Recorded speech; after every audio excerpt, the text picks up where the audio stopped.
On Friday, Vladimir Putin will step foot in Alaska for the very first time.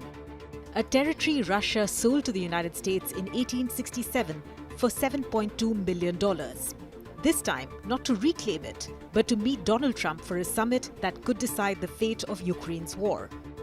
This will be Putin's 8th visit to the US as president, a post he has held since the end of 1999, except for a 4-year handover to Dmitry Medvedev. It also comes with more than a century of history and decades of awkward US-Russia summits.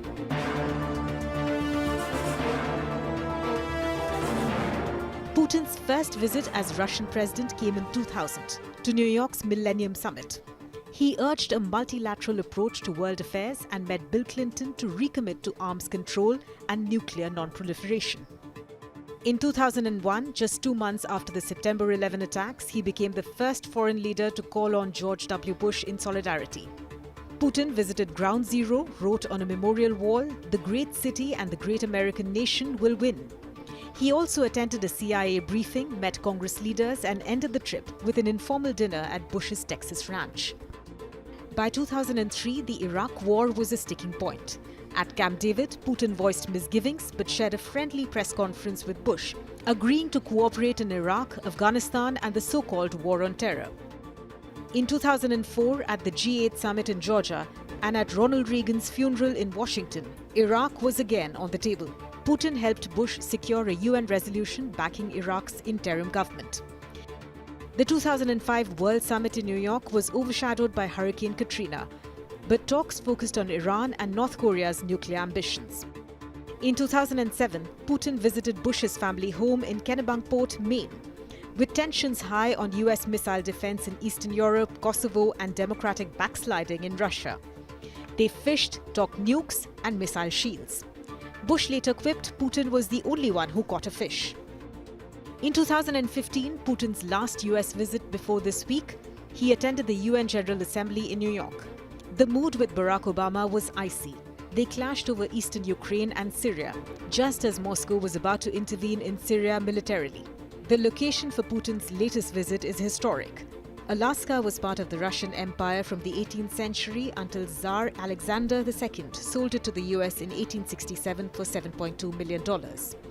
Initially mocked in America as a barren icebox, it turned out to be rich in resources, sparking Russian nostalgia and even jokes about giving Alaska back.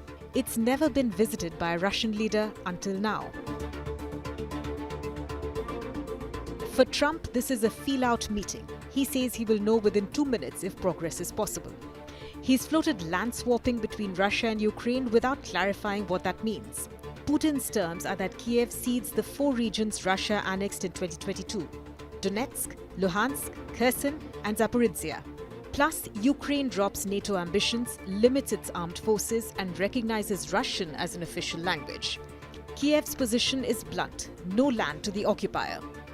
President Zelensky insists any peace deal must have Ukraine at the table and come with security guarantees. Europe agrees: no deal without Kiev's consent. Zelensky won't be in Alaska. Trump says he'll call him afterward, maybe invite him later. Putin says meeting Zelensky now is a long way off. That absence worries Ukraine and Europe. They fear a backroom deal could legitimize Russia's territorial gains.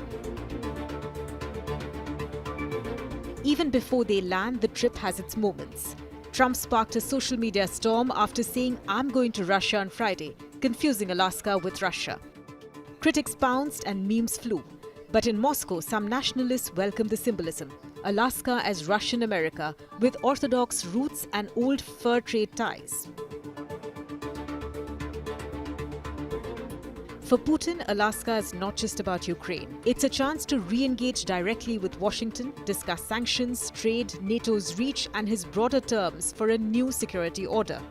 For Trump, it's a high-profile test of diplomacy. It could fizzle in minutes or set the stage for more talks.